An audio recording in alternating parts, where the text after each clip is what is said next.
최근 트럼프 행정부가 들어서면서 주한미군 철수에 관한 논의가 대두되고 있는데요. 이 논란의 중심에 영국에서는 주한미군 철수를 반기는 이들이 있다고 합니다.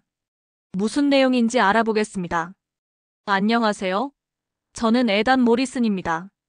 영국 국방부 전략정보실에서 분석관으로 일하고 있습니다. 8시 정각 사무실 전화벨 소리에 잠에서 깼습니다. 평소라면 이 시간에 이미 출근했을 테지만 전날 밤늦게까지 중동 지역 보고서를 작성하느라 재택근무를 허락받은 상태였습니다. 부국장의 다급한 목소리가 수화기 너머로 들려왔습니다. 모든 일정을 취소하고 즉시 부서로 복귀하라는 지시였습니다. 이유를 묻자 전화상으로는 말할 수 없다며 서둘러 끊었습니다. 1시간 후 국방부 건물 지하에 있는 전략정보실에 도착하자 분위기가 심상치 않았어요. 평소 조용하던 사무실이 마치 벌집을 건드린 듯 소란스러웠으니까요. 부국장 카터 여사가 저를 보자마자 극비 회의실로 데려갔습니다. 그곳에는 이미 국방부 고위 관계자들이 모여 있었죠. 부국장이 작은 목소리로 말했습니다. 미국 백악관 내부 소식통으로부터 트럼프 대통령이 주한미군 철수를 진지하게 검토 중이라는 정보가 입수되었다고 합니다. 한국이 충분한 방위비를 지불하지 않는다는 이유였습니다. 그 말을 듣는 순간 제 머릿속에서 온갖 생각이 스쳐 지나갔습니다. 한반도의 힘의 균형이 깨지면 동북아 전체가 혼란에 빠질 수 있었어요. 미군이 떠난 자리, 그 공백을 누가 채울 것인가? 중국? 러시아? 아니면 저는 한반도 관련 정보에 익숙한 편이었습니다. 대학원에서 동아시아 안보를 전공했고 국방부에 들어온 뒤에도 간간히 관련 보고서를 작성해왔으니까요. 하지만 실제로 미군이 철수한다면 그건 제가 공부했던 모든 안보 이론을 뒤집는 일이었어요. 국방차관이 직접 저에게 임무를 내렸습니다. 주한미군 철수가 현실화될 경우 발생할 상황을 분석하고 영국의 대응 방안을 제시하라는 것이었습니다. 특히 한국의 독자적 방위 능력이 실제로 어느 정도인지, 그리고 영국이 이 상황에서 어떤 역할을 할 수 있을지 평가하라고 했어요. 회의가 끝난 후 저는 사무실로 돌아와 자료를 찾기 시작했습니다. 책상 서랍에서 오래된 노트를 꺼내보니 한국 미군 의존, 독자 방위력 미흡, 북한 위협 직면 같은 문구들이 적혀 있었습니다. 대학원 시절 배웠던 내용이었죠. 그러나 그 이후로 한국은 어떻게 변했을까요? 최신 자료를 살펴보면서 한국의 국방비 지출이 꾸준히 증가해왔고 자체 무기 개발 프로그램도 상당한 성과를 거두고 있다는 사실을 알게 되었습니다. 다음 날 아침 부국장 카터 여사가 제 사무실로 찾아왔습니다. 서류 한 장을 내밀며 말했어요. 한국으로 직접 가서 현장 조사를 하라는 지시였습니다. 동료인 소피아 웨스트와 함께 한영 국방 협력 강화 가능성 평가라는 명목으로 서울로 향하게 될 것이라고 했어요.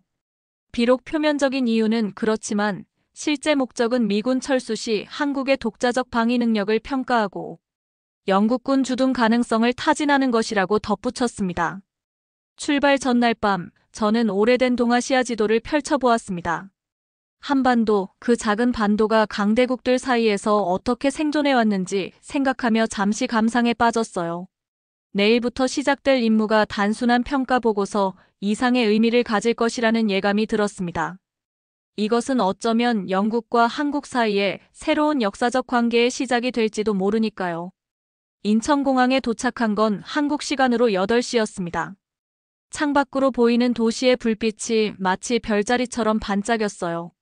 소피아와 저는 15시간의 긴 비행으로 지쳐 있었지만 이 낯선 땅에 발을 딛는 순간의 긴장감이 피로를 잠시 잊게 해주었습니다. 소피아 웨스트는 저와 함께 일하는 전략 분석관입니다. 중동과 아프리카 지역 전문가로 실전 경험이 풍부한 베테랑이죠.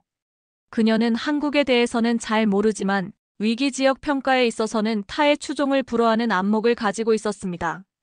우리의 표면적 임무는 한영 국방 협력 강화 가능성 평가였지만 실제로는 미군 철수 시나리오에 대비한 비밀 조사였어요. 공항을 빠져나오자 한국 국방부 소속 차량이 우리를 기다리고 있었습니다. 김태준 중령이 자신을 소개하며 정중하게 인사했어요. 그는 유창한 영어로 우리를 맞이했고 국제협력과에서 우리의 방문 일정을 담당하게 되었다고 했습니다. 서울로 향하는 차 안에서 저는 창밖을 내다보며 첫인상을 기록했습니다. 한국은 제가 상상했던 것보다 훨씬 현대적이었어요. 고층 빌딩들이 도시의 스카이라인을 형성하고 밤늦은 시간임에도 사람들로 북적이는 거리는 활기가 넘쳤습니다. 특히 놀라웠던 건 도로 곳곳에 설치된 첨단 감시 카메라와 공공 와이파이 시스템이었어요. 김중령의 설명에 따르면 이 모든 것이 국가 안보 시스템과 연결되어 있다고 합니다. 호텔에 도착한 후 저는 노트북을 펼쳐 첫날의 일정을 확인했습니다.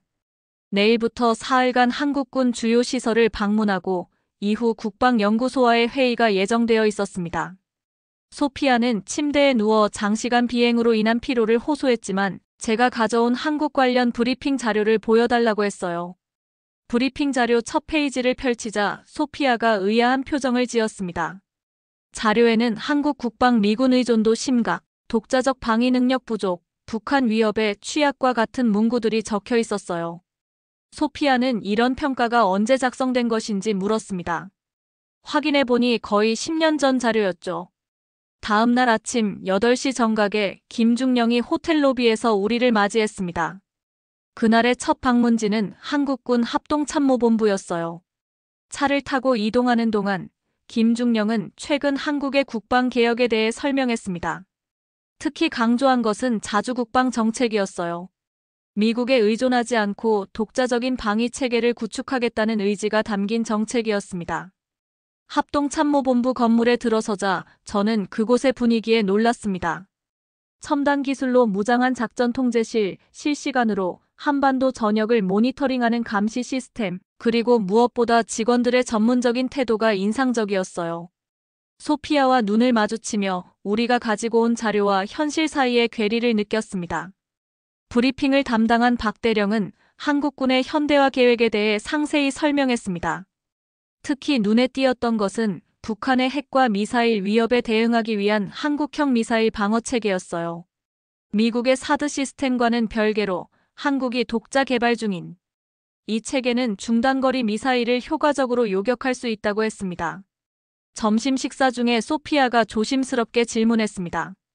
만약 주한미군이 철수한다면 한국은 어떻게 대응할 것인지에 대해서요. 김중령은 잠시 생각하더니 침착하게 대답했어요. 물론 미군의 주도는 한반도 안보의 중요한 요소지만 한국군은 이미 상당 부분 독자적인 작전 수행 능력을 갖추고 있다고 했습니다. 특히 정보, 감시, 정찰 분야에서는 세계 최고 수준의 기술력을 보유하고 있다고 자신 있게 말했어요. 저녁이 되어 호텔로 돌아온 저희는 그날의 경험을 정리했습니다. 소피아는 놀라움을 감추지 못했어요. 우리가 가지고 있던 한국에 대한 인식이 얼마나 낡은 것이었는지 깨달았다고 했습니다. 저 역시 마찬가지였어요. 한국은 더 이상 미군의 보호 아래 있는 약한 동맹국이 아니었습니다. 그들은 자신만의 길을 개척하고 있었고 그 과정에서 놀라운 성과를 이루고 있었어요. 다음 날은 사이버 사령부를 방문할 예정이었습니다. 과연 그곳에서는 어떤 새로운 발견이 우리를 기다리고 있을지 기대와 함께 잠자리에 들었습니다. 이튿날 아침 8시 정각에 우리는 서울 남쪽에 위치한 한국군 사이버 사령부로 향했습니다.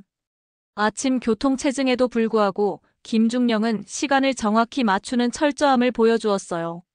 차 안에서 그는 오늘 일정에 대해 간략히 설명했습니다.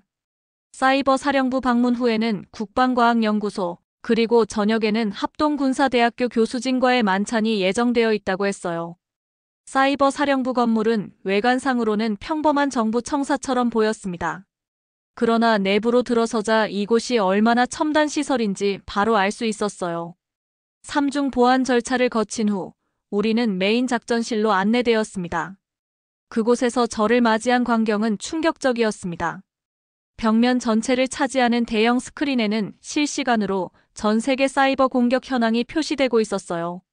특히 북한에서 출발하는 해킹 시도가 다수 포착되었는데 모두 한국의 방어 시스템에 의해 차단되는 모습이 시각적으로 표현되고 있었습니다.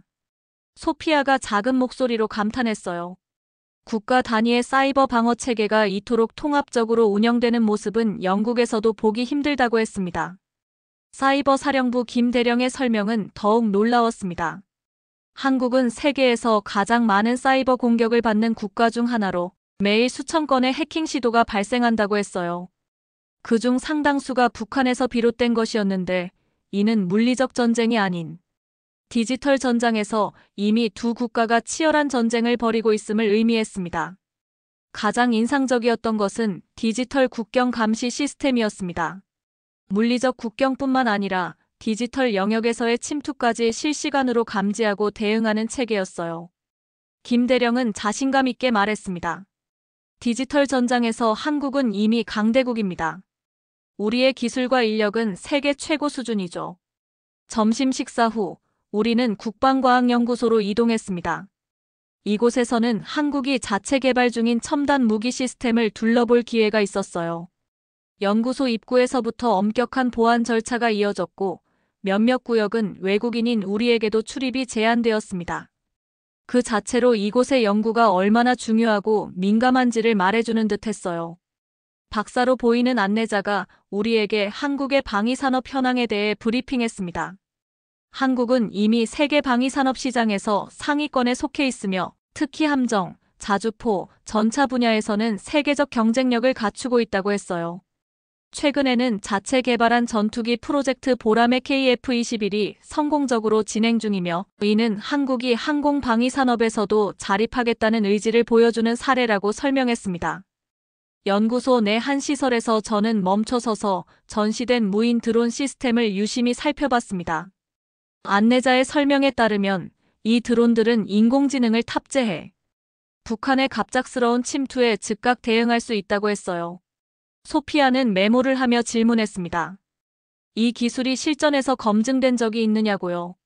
안내자는 미소 지으며 세부 내용은 공개할 수 없지만 이미 여러 차례 효과가 입증되었다고 답했습니다.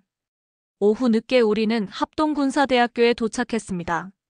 이곳은 한국군 고위 장교들을 교육하는 기관으로 군사 전략과 리더십을 가르치는 곳이었어요. 학교 도서관에서 우리는 교수진들과 만나 한국의 국방교육에 대해 이야기를 나눴습니다. 저녁 만찬 자리에서 한국군 장교들은 영국과의 협력 가능성에 대해 적극적인 관심을 보였습니다. 소피아는 그들의 열정적인 토론을 지켜보며 내게 속삭였습니다. 이들은 단순히 미국의 보호를 받는 나라가 아니라 적극적으로 파트너십을 모색하는 자신감 있는 군대라고요. 호텔로 돌아오는 길, 저는 창밖을 내다보며 오늘의 경험을 되새겼습니다. 불과 이틀 만에 저의 한국에 대한 인식은 완전히 바뀌고 있었어요. 이들은 더 이상 도움이 필요한 약한 동맹국이 아니라 첨단 기술과 전략적 사고를 갖춘 강력한 군사 파트너였습니다. 미군이 철수하더라도 그 자리에 영국이 들어설 수 있다면 그것은 단순한 군사적 주둔 이상의 의미를 가질 것 같았어요. 셋째 날 아침 8시 정각에 김중령이 우리를 데리러 호텔에 도착했습니다. 오늘의 일정은 조금 특별했어요. 한국의 최첨단 방공 체계와 통합 방위 시스템을 살펴볼 예정이었습니다. 차 안에서 소피아는 어제 저녁에 정리한 보고서 초안을 저에게 보여주었어요. 그녀의 평가는 놀라울 정도로 긍정적이었습니다. 특히 한국의 사이버 방어 능력에 높은 점수를 주었고 이는 영국이 배울 점이 많은 분야라고 강조했어요. 첫 번째 목적지는 서울 외곽에 위치한 방공관제소였습니다. 이곳은 한국 영공을 지키는 최전선으로 북한의 모든 공중 움직임을 실시간으로 감시하는 곳이었어요. 관제소 내부는 마치 미래에서 가져온 듯한 첨단 장비들로 가득했습니다. 대형 스크린에는 한반도 전역의 공역이 실시간으로 표시되고 있었고 관제사들은 조용하지만 긴장감 넘치는 분위기 속에서 업무를 수행하고 있었어요. 이곳을 안내한 이 대령은 자랑스럽게 설명했습니다. 한국의 방공체계는 이미 미국의 지원 없이도 독자적으로 작동할 수 있는 수준에 도달했다고 했어요. 특히 미사일 방어 시스템은 북한의 위협에 대응하기 위해 지속적으로 업그레이드되고 있었습니다. 이 대령의 설명 중에 갑자기 경보음이 울렸어요. 관제실 전체가 긴장했고 스크린에는 빨간색 경고 표시가 나타났습니다. 이 대령은 침착하게 상황을 설명했어요. 북한 측에서 미확인 비행체가 발진했다는 것이었습니다. 우리는 실시간으로 한국군의 대응을 지켜볼 수 있었어요. 불과 몇 분 만에 전투기 2대가 출격 준비를 마쳤고 동시에 지상 레이더 시스템이 해당 비행체를 추적하기 시작했습니다. 그러나 이내 비행체는 북한 영공 내에서 활동을 마치고 기지로 복귀했어요. 경보 상황은 종료되었지만 이 짧은 순간 저는 한국군의 대응 능력을 생생하게 목격할 수 있었습니다. 점심을 먹은 후 우리는 국방부 산하 국방정보본부를 방문했습니다. 이곳은 한국의 군사정보를 수집하고 분석하는 핵심 기관이었어요. 보안 문제로 많은 것을 공개할 수는 없었지만 우리는 간략한 브리핑을 받을 수 있었습니다. 정보 분석관들이 설명한 한국의 정보 수집 능력은 인상적이었어요. 특히 북한에 대한 감시 체계는 세계 최고 수준이라고 자부했습니다. 국방정보본부 책임자는 주한미군이 제공하는 정보자산의 중요성을 인정하면서도 한국이 독자적으로 구축한 정보망이 이미 상당한 수준에 이르렀다고 강조했어요. 위성, 드론, 그리고 첨단 신호정보 수집 장비를 통해 북한의 움직임을 24시간 모니터링하고 있다고 했습니다. 미군이 철수하더라도 정보 수집 능력에는 큰 차질이 없을 것이라는 자신감이 느껴졌어요. 오후에는 한국군 특수전사령부를 방문했습니다. 이곳에서는 특수부대원들의 훈련 시범을 볼 수 있었어요. 대테러 작전, 적진 침투, 요인 구출 등 다양한 상황에 대비한 훈련이 이루어지고 있었습니다. 특수부대 지휘관은 한국 특수부대가 미 델타포스, 영국 특수공군과 정기적으로 합동훈련을 수행하고 있으며 그 수준이 세계 최고 반열에 올라 있다고 자부했어요.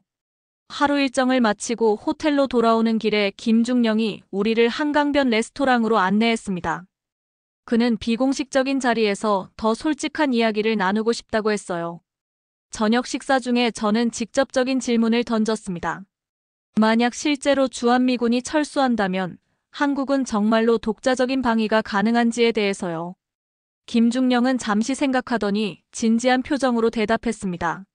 재래식 전력으로만 따진다면 우리는 이미 북한을 상대할 충분한 능력을 갖추고 있습니다. 사실 우리에게 더 필요한 것은 새로운 동맹의 힘입니다. 미국이 떠난 자리에 영국이 들어설 수 있을까요? 그것은 단순한 군사적 주둔을 넘어 아시아 태평양 지역에서 영국의 전략적 위치를 완전히 재정립하는 일이 될 것입니다. 소피아도 같은 생각을 하고 있는 듯 했어요. 그녀는 조용히 저에게 속삭였습니다. 이건 단순한 평가 임무가 아닌 것 같아요. 우리는 역사적인 순간의 문턱에 서 있는지도 모릅니다. 호텔로 돌아온 후 저는 창가에 서서 서울의 야경을 바라봤습니다. 한국은 자신만의 힘으로 서려는 강한 의지와 능력을 가진 잠재적으로 영국의 중요한 전략적 파트너였습니다. 내일은 한국의 방위산업 현장을 방문할 예정이었어요. 과연 그곳에서는 또 어떤 발견이 우리를 기다리고 있을지 기대감을 안고 잠자리에 들었습니다. 넷째 날 아침 8시에 우리는 경기도 남부에 위치한 한국의 대표적 방위산업체를 방문했습니다. 넓은 공장 단지에 들어서자 소피아가 놀란 표정을 지었어요. 그녀는 이 정도 규모의 방위산업시설을 예상하지 못했다고 했습니다. 공장 내부로 들어가자 대형 전차와 장갑차가 생산되는 모습이 눈앞에 펼쳐졌어요. 안내를 맡은 엔지니어는 자랑스럽게 설명했습니다. 이곳에서 생산되는 K2 흑표 전차는 세계 최고 수준의 전투력을 갖춘 주력 전차로 이미 여러 국가로부터 수출 문의가 쇄도하고 있다고 했어요. 소피아는 전차 옆에 서서 그 크기와 디자인을 유심히 살폈습니다. 그리고 작은 목소리로 말했어요. 영국은 이스라엘급 방위산업 국가로 여겼지만 한국의 능력은 그 이상입니다. 다음으로 우리는 포병 시스템 생산 라인으로 이동했습니다. 이곳에서는 K9 자주포가 만들어지고 있었어요. 안내자는 이미 호주, 핀란드, 노르웨이 등 여러 나토 회원국들이 이 자주포를 도입했거나 도입을 검토 중이라고 설명했습니다. 세계 시장에서 인정받는 한국 무기의 품질과 성능에 대한 자부심이 느껴졌어요. 점심시간이 되자 우리는 회사 구내식당에서 식사를 했습니다. 그곳에서 한 연구원과 대화할 기회가 있었어요. 그는 현재 개발 중인 차세대 무인 전투 시스템에 대해 열정적으로 설명했습니다. 인공지능과 로봇 기술을 결합한 미래 전장의 모습이었어요. 그의 설명을 들으며 저는 한국이 단순한 무기, 생산국을 넘어 방위기술 혁신을 주도하는 국가로 발전하고 있음을 실감했습니다. 오후에는 항공기 개발센터로 이동했어요. 이곳에서 우리는 한국이 자체 개발 중인 KF-21 보람의 전투기 프로젝트에 대한 브리핑을 받았습니다. 안내자는 이 전투기가 스텔스 기능을 갖춘 4.5세대 전투기로 향후 한국 공군의 주력기가 될 것이라고 자신 있게 말했어요. 소피아는 메모를 하며 질문했습니다. 개발 과정에서 영국의 항공 기술이 도움이 될 수 있는 부분이 있는지 물었죠.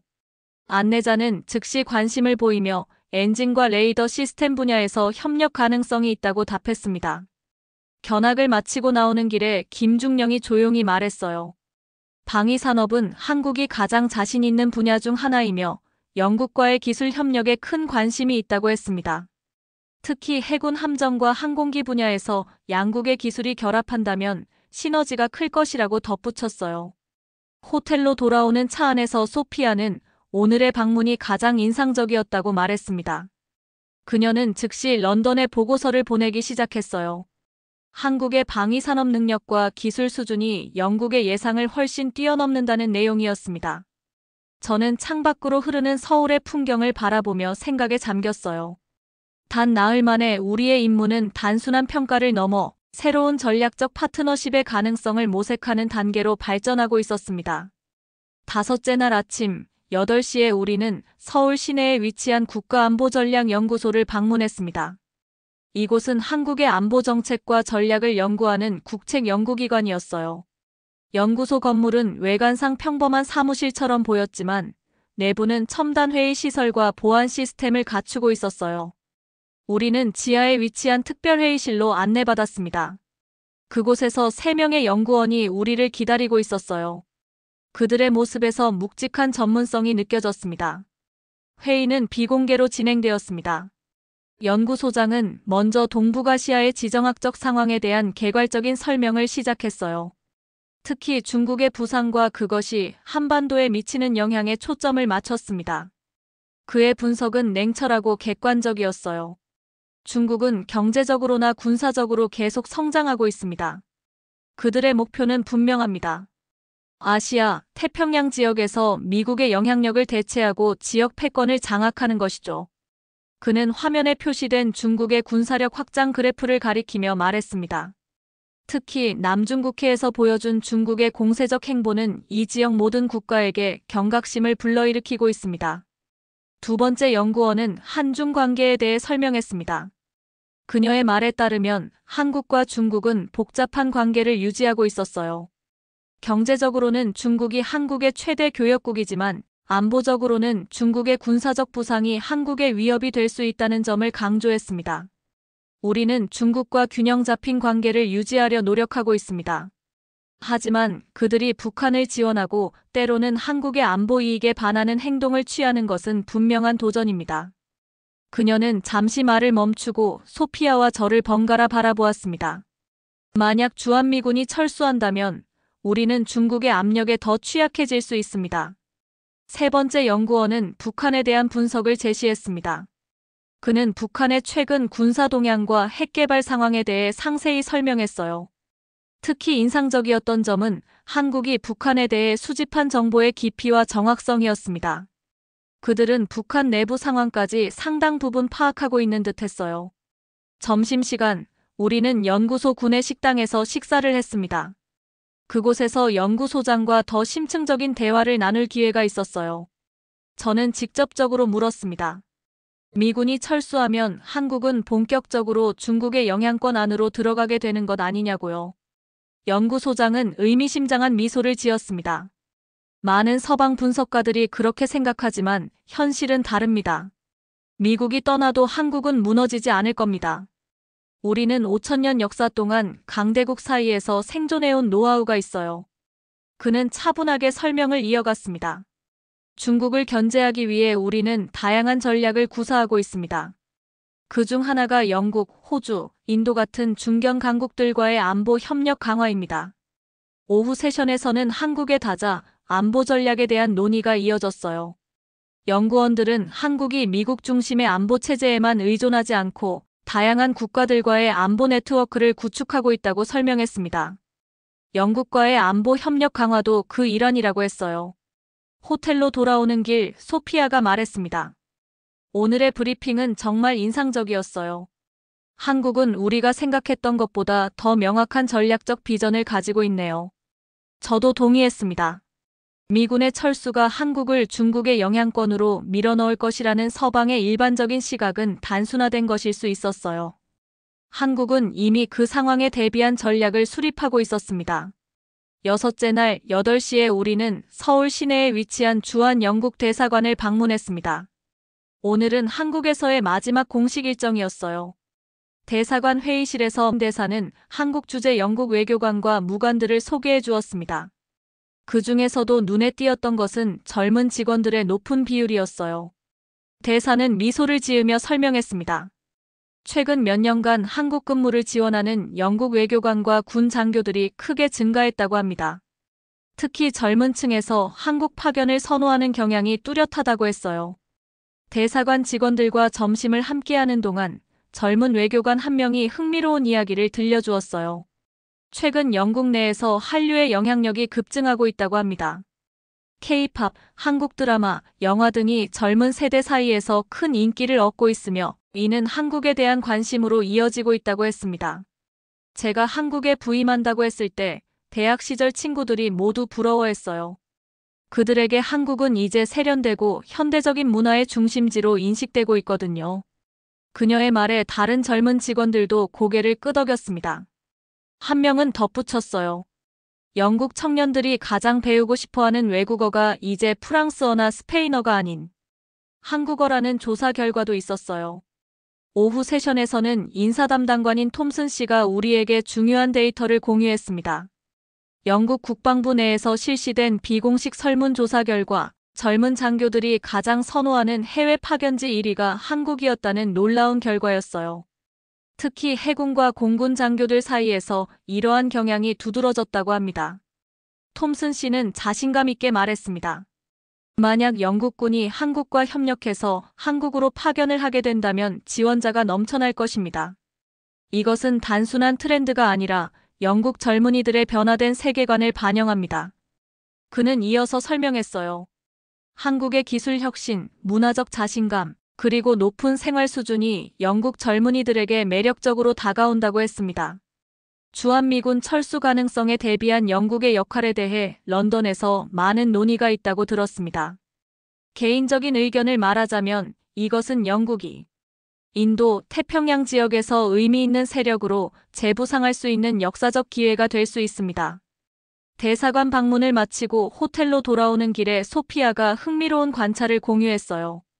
우리가 본 것은 단순한 군사적, 전략적 가능성을 넘어선 문화적 현상이에요. 영국과 한국 사이에는 이미 보이지 않는 연결고리가 형성되고 있습니다. 저도 동의했습니다. 이러한 문화적 친밀감은 향후 영한 관계의 발전에 중요한 토대가 될 것이라고 생각했어요. 호텔로 돌아와 짐을 정리하면서 저는 일주일간의 경험을 되새겨 보았습니다. 한국에 대한 우리의 인식은 완전히 바뀌었어요. 이곳은 단순히 미국의 보호를 받는 작은 나라가 아니라 자체적인 방위 능력과 전략적 비전을 갖춘 강한 국가였습니다.